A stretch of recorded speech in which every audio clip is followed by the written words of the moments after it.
अगर यूट्यूब की बात की जाए तो उसको भी पाकिस्तान में बैन करने की धमकी दी है इंडिया ने। सोशल मीडिया पे खबरें फैल रही हैं जी। इससे पाकिस्तान के ज़्यादा नुकसान होने वाला है। अच्छा, इंडिया की ये भाबर भप्तियाँ जो है ना, ये बहुत पुरानी हैं। हमेशा वो आता है, हमारी तरफ से सरप्राइज़ लेके जाता है। उम्मीद करते हैं इस दफ़ा भी वो आएगा, जुर्रत तो करे आने की, तो फिर इंशाल्लाह हम रेडी हैं। हिंदू मुस्लिम वहाँ पर बहुत ज़्यादा एक है। सच कह रहे हो? हम ईद पर बात करें, हम होली पर बात करें, हम दिवाली पर बात करें, हम बड़ी ईद की बात करें, रमज़ान की बात करें, वहाँ पर एक दोनों तरफ से एक अच्छा जेस्चर दिया जाता है। भाई इंडिया ने तो कमाल ही कर दिया। भाई इंडिया ने जो पाकिस्तान की जो यूट्यूब चैनल थे उसको भी यहाँ पर इंडिया में बैन कर दिया गया। यहाँ पर पाकिस्तान के जो रिएक्शन वीडियोस आते थे वो भी यहाँ पर इंडिया में बंद किया गया है। तो आज की इस वीडियो में हमारे साथ मौजूद है पाकिस्तान लोगों से पूछेंगे, यानी कि इंडिया में जो चैनल बन गया उसका यहाँ पर पाकिस्तान पर क्या इफेक्ट पड़ रहा है, सब कुछ हम पाकिस्तान लोगों से पूछेंगे। तो वीडियो को बिल्कुल स्किप नहीं करना चाहूँगा। अभी तक अपने सब्सक्राइब नहीं किया, सब्सक्राइब कर लीजिएगा। इसी बारे में हम सारा कुछ डिटेल में सारे जो पाकिस्तान की आवाम है उसको हम पूछेंगे उनका क्या यहाँ पर रिएक्शन है। तो चलिए जानते हैं पाकिस्तान लोगों से उनका क्या रिएक्शन है। पाकिस्तान पैनिकिंग सिचुएशन में नजर आ रहा है क्योंकि इंडिया ने तालिबान के साथ हाथ मिला लिया है। काबुल के अंदर उनकी मीटिंग देखी गई है। एंड सेकेंडली अगर यूट्यूब की बात की जाए तो उसको भी पाकिस्तान में बैन करने की धमकी दी है इंडिया ने। सर क्या कहना चाहते हैं कि पाकिस्तान की सिचुएशंस पहले आपके सामने क्या है, ऊपर से और स्ट्रेस पाकिस्तान को मिल रहा है, तो पाकिस्तान किस तरह से टैकल करने वाला है, क्योंकि इंडिया तो फुल फ्लज रेडी बैठा हुआ है। जी वालेकुम सलाम। ये सिचुएशन तो चल रहा है पाक इंडिया का जंग, ये शुरू से हो रहा है। 71 में भी इस तरह हुआ था, 65 में भी इस तरह हुआ था। ये बस सियासी मसाइल है, दूसरे एक उसकी सियासी बयानियाँ होते हैं, बस जंग मुसल्लत कर देते हैं, हमें मरवा दे रहे। तो इस तरह नहीं हो चाहिए, जंग नहीं होनी चाहिए। अमन से रहे, सुकून से रहे, दूसरों को भी रहने दे, हमें भी रहने दे, हमें भी रहने दे और दूसरों को भी रहने दे। तो जो तालिबान के साथ भारत ने हाथ मिलाया है, तो तालिबान कितनी हेल्प करने वाले हैं इंडिया की? वो तो उनकी अपने मफाद है ना तालिबान की। सही। वो तो जिस तरह के पाकिस्तान के साथ तालिबान के हालात ख़राब है, जैसे कि टीटीपी का मसला हो गया, तो वो तालिबान अपनी मफाद के लिए वो इंडिया के साथ हाथ मिला रहे हैं। हाँ, वो तो उनके अपने मफाद में हमने किया था ना, पहले हमने किया था अमेरिका के साथ मिलकर अफगानिस्तान उसके बच्चों को मारा, उसके लोगों को मारा।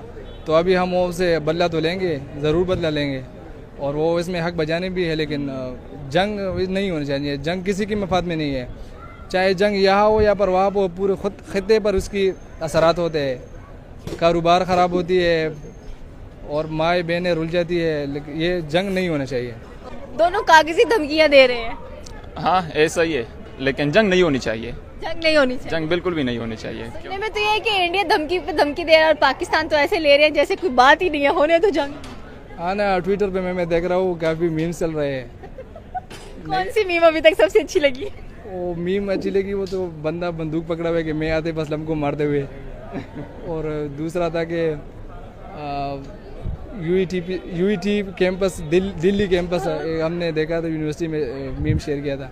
और भी बहुत सारे मीम, ताजमहल को लेके भी बड़ी मीम्स बनी हुई है। तो लोग काफी मतलब कि ठीक है, पैनिकिंग सिचुएशंस होती हैं हर मुल्क को लेकर, कोई नहीं चाहता कि इंडिया और पाकिस्तान की जंग हो। और स्पेशली अगर एशिया के खित्तों की बात की जाए तो और भी कंट्रीज है आपके साथ जो लगती हैं, अगर ये जंग होती है तो सुलह सलामती नजर आ रही है दोनों मुल्कों के दरमियान में? नहीं, जंग तो सरासर नुकसान है, जंग सरासर नुकसान है। क्या मैसेज देना चाहेंगे दोनों मुल्कों को?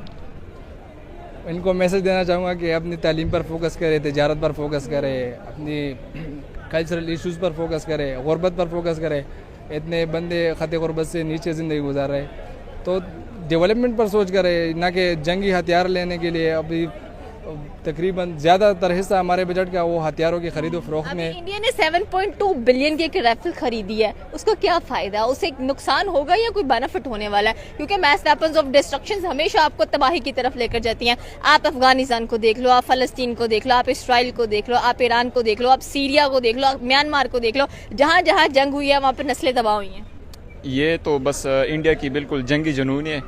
हम इसको बिल्कुल भी अच्छी नज़र से नहीं देखते, क्योंकि इससे दोनों ममालिक की जो वो पावर है वो इम्बेलेंस हो जाती है।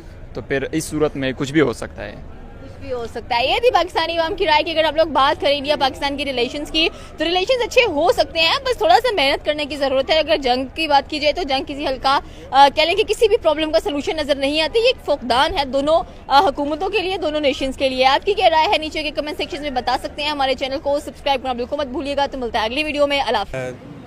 जंग जो हो रही है, जो सोशल मीडिया पे खबरें फैल रही हैं जी, इससे पाकिस्तान के ज़्यादा नुकसान होने वाला है। अच्छा, क्योंकि पाकिस्तान की मैशियत और इकोनॉमिक की जो कंडीशन है वो इतनी अच्छी नहीं है, अच्छा सही है, तो नुकसान तो दोनों का होगा, ठीक है, दोनों कंट्रीज़ का। हाँ ठीक है, और लेकिन मैं समझता हूँ कि जंग नहीं होनी चाहिए, बिल्कुल अच्छी बात है, क्योंकि नहीं होनी चाहिए। हाँ मासूम जाने जाएंगी, हम तो सिर्फ बातें कर सकते हैं, हम्म, ठीक है ना। जो हमारे आर्मी में हैं, बॉर्डर पे खड़े हैं, उनकी जाने ज़ाया होंगी, ऐसा ही है। इससे अलावा और तो कुछ नहीं होगा। जाहिर है हम तो अपने घरों में सेव रहेंगे, अपने अपनी सिटीज में रहेंगे। उन जवानों का सोचे जो उस तरफ बॉर्डर के जवान हैं, जो इस तरफ बॉर्डर के जवान हैं। आपने कहा जंग सोल्यूशन नहीं है, लेकिन अगर देखा जाए तो इंडिया इस वक्त जो है बिल्कुल इस मूड में है कि वो किसी भी टाइम जो है अपना बदला लेगा। अगर बात करें इंडियन नेवी की बात करें तो आज उन्होंने अरेबियन सी के अंदर जी एंटी शिप मिसाइल फायर किए हैं और दुनिया को बताया है कि समुंदर हो, हवा हो या फिर ज़मीन हो, हम तैयार हैं।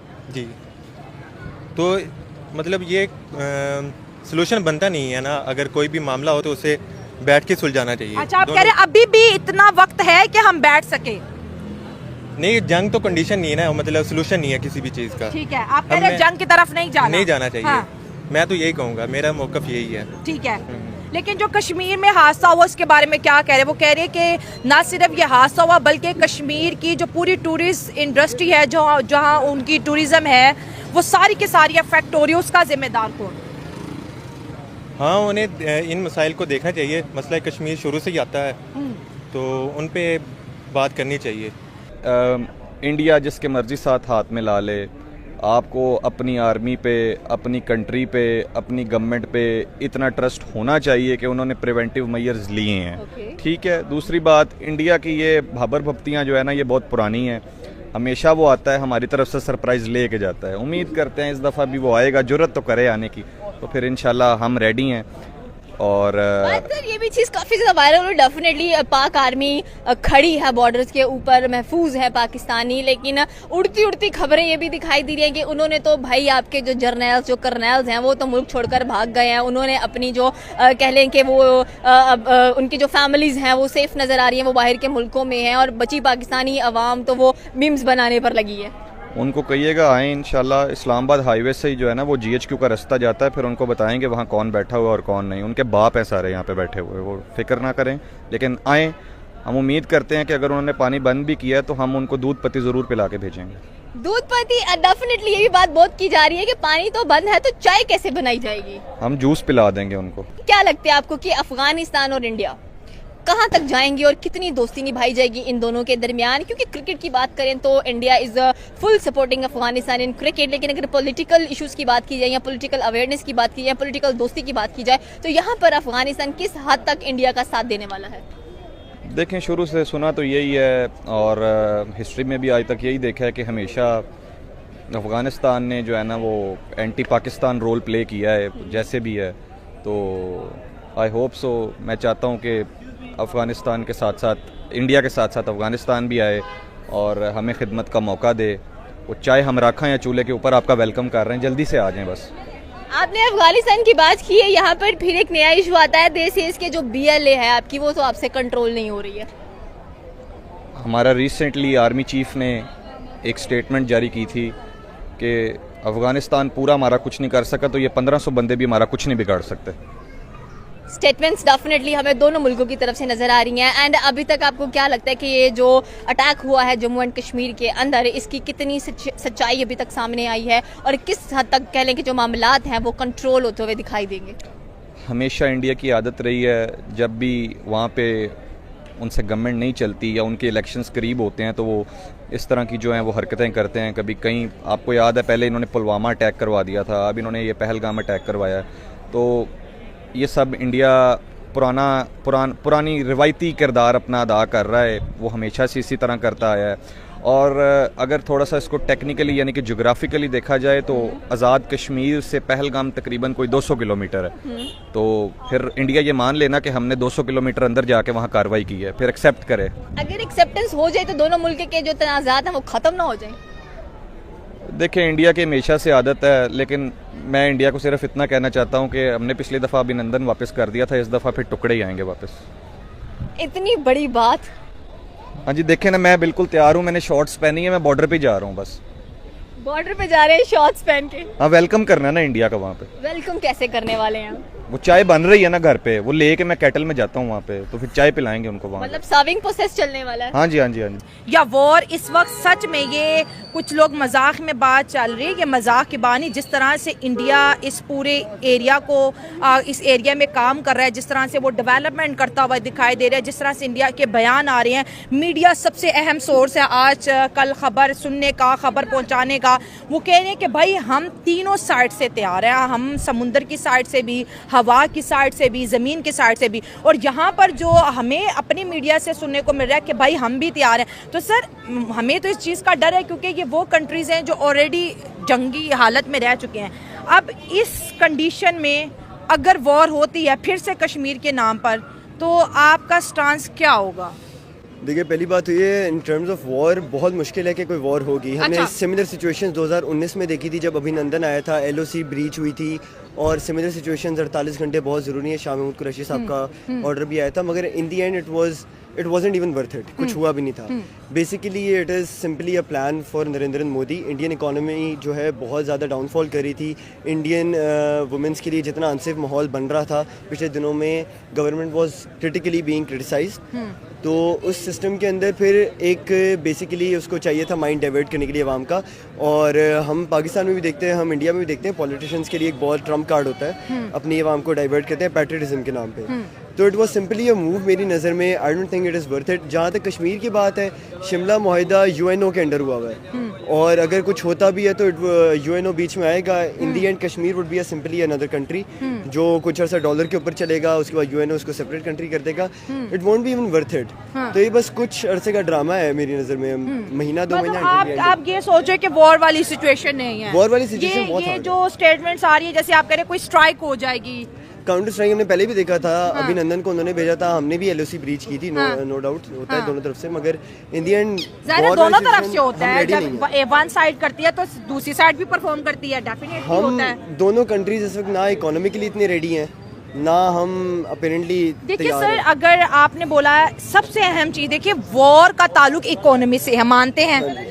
रशिया जैसी बड़ी इकोनॉमी भी सफ़र कर रही है वार को, ठीक है, और हमने मामला देखे कि रशिया की इकोनॉमी कैसे डाउनफॉल। आपने कहा है हम अगर इकोनॉमी को देखें तो वॉर नहीं, हम नहीं अफोर्ड कर सकते, ठीक है।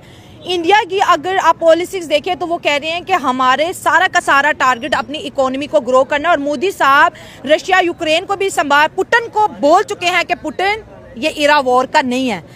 जो लीडर कहता है वॉर नहीं होनी चाहिए, आज वो लीडर कहता है वॉर होनी चाहिए। सर बहुत बड़ा शिफ्ट आया है। बेसिकली ये सिंपली एक क्योंकि हम जब देखते हैं इलेक्शंस हुए थे इंडिया के अंदर, I followed them very critically. और पढ़ते क्या है पहले ये बताएं। उसके मैं चार्ट अकाउंटेंसी कर रहा हूँ। अच्छा ठीक है, ओके हाँ। मैंने जितना फॉलो किया था उनके अंदर बेसिकली बात सिंपल थी। Narendra Modi started this campaign Kashmir के नाम पे, ठीक है। उसने कश्मीर के नाम पे शुरू किया। उसने उसके बाद अखंड भारत का नारा जो था उनका, कि अब हम पहले कश्मीर का नारा मोदी ने लगाया, फिर अखंड भारत का लगाया, जिसके सिंपल मोटिव ये है कि हम पाकिस्तान को भी इंडिया का हिस्सा बनाएंगे। ये एक सिंपली कैंपेन्स होती हैं, इलेक्शन कैंपेन्स, और ये भी मेरी नज़र में सिर्फ एक एक्ट है अवाम का माइंड डाइवर्ट करने के लिए करंट सिचुएशंस पर। India no doubt is suffering economically. वहाँ की तो अवाम तैयार बैठी है कि भाई कोई स्टेप लो। बेसिकली पॉइंट मीडिया का है, पाकिस्तानी मीडिया कंपैरेटिवली इंडिया से बहुत ज़्यादा फ्री है। हम फिर भी अपनी हुकूमत के खिलाफ कुछ बोल सकते हैं, मगर इंडियन मीडिया जितना मैं जानता हूँ, इंडियन मीडिया 90% कंट्रोल्ड है उनके गवर्नमेंट के थ्रू। अच्छा। और कंट्रोल्ड मीडिया को आप कुछ भी बता सकते हैं, कहने के लिए वो बताएंगे और माइंड बना सकते हैं अवाम का। सर बिल्कुल आपकी बात ये है कि जंग नहीं होनी चाहिए, और आज का दौर तो वैसे भी कह लें कि एटमी ताकत हर कोई बना बैठा है। तो जैसा आप देख सकते हैं कि जापान के साथ हुआ हिरोशिमा और नागासाकी के अंदर, आज तक उनकी नस्लें भुगत रही हैं। तो इस मसले का कोई हल नजर आ रहा है? क्योंकि इंडिया को रशिया भी सपोर्ट कर रहा है, इसराइल भी सपोर्ट कर रहा है, सुनने में है कि शायद फलस्तीन भी इंडिया को सपोर्ट कर रहा है, और साथ में अब जो तालिबान है वो भी इंडिया के साथ हाथ मिला रहे हैं। मैं तो ये कहना चाहूँगा कि अल्लाह ना करे कि सबसे पहले ये जंग छिड़ जाए, लेकिन अगर ये एक दफ़ा छिड़ जाए तो ये सिर्फ पाकिस्तान और इंडिया तक महदूद नहीं रहेगी, ये पूरी दुनिया में फैल जाएगी, मतलब वर्ल्ड वॉर 3। हाँ ऐसा ही समझो। और दूसरा ये कि जिस तरह एपेक्स कमेटी का इजलास हुआ है, पाकिस्तान ने जिस तरीके से वो जवाब दिया है, ये बड़ा ज़बरदस्त है इंडिया को। मतलब पाकिस्तान ने जवाब दिया वो ज़बरदस्त है। क्या क्या जवाब दे चुका है पाकिस्तान अभी भारत को? वो तो जिस तरह के उन्होंने पाबंदियाँ लगाई है, इस तरह पाकिस्तान ने भी पाबंदियाँ लगाई है। तो यही बस आपको लगता है कि कश्मीर के अटैक के अंदर पाकिस्तान अब भी की सिचुएशन के अंदर इन्वॉल्व हो सकता है, शामिल हो सकता है? हाँ, क्यों नहीं हो सकता है। पाकिस्तान तो का शुरू से ये होती रहा है, ये बस जहाँ पर उसको कुछ डॉलर वगैरह मिले तो वहाँ पर हाथ डाल देते हैं और पीछे कश्मीर से कौन से डॉलर्स मिलने वाले हैं आपको? वो यही डॉलर देना, ये जंग करा रहे हैं, पैसे लेन देन होती रहती है, पॉलिटिशियन बस उसकी वोट्स लेते हैं कश्मीर की इशू पर, लेकिन आज तक हल नहीं हुआ। तो यही इसके फ़ायदे भी हो सकते हैं, ये फ़ायदा हो सकता है इसमें। कश्मीर के जो मुसलमान हैं उनके बारे में आपका क्या ख्याल है कि इतना कुछ देखने को मिल गया अभी कश्मीरियों को, और उन पे इल्ज़ाम भी लगे हैं कि शायद ये लोकल लोग वहाँ के थे जो वो इन्वॉल्व थे, तो इसको लेकर नरेंद्र मोदी काफ़ी गुस्से में नज़र आ रहे हैं। तो एक तरफ हमारे प्राइम मिनिस्टर हैं, एक तरफ नरेंद्र मोदी हैं, एक तरफ हमारे चीफ ऑफ आर्मी स्टाफ, एक तरफ उनके हैं, तो कौन ज़्यादा तगड़ा नज़र आ रहा है? यार मैं तो ये कहना चाहूँगा कि कश्मीर के जो लोग हैं ना वो फजूल में ख्वार हो रहे हैं, उन लोगों का कोई लेना देना नहीं है इनके साथ। तो फिर सलूशन क्या है इन चीज़ों का? बस कश्मीर के लोग जो फैसला करे बस उनकी खुद ही लेकिन कह रहे हैं कि पाकिस्तानी तो जंग का सुन के सीरियस ही नहीं है। नहीं, सीरियस हम नहीं है, बस अभी कारगिल का वाक़या हुआ, हमने उसके इलाके कैप्चर कर दिया, फिर सियासी वजूहत पर उसको छोड़ दिया। अभी वो जो अभिनंदन को हमने पकड़ा था उसको भी छोड़ दिया, तो फिर ये किस तरह जंग हुई? या तो ऐसा करे बस मार दाड़ करे, पूरा किस्सा ख़त्म करे, या फिर इस तरह नहीं होता।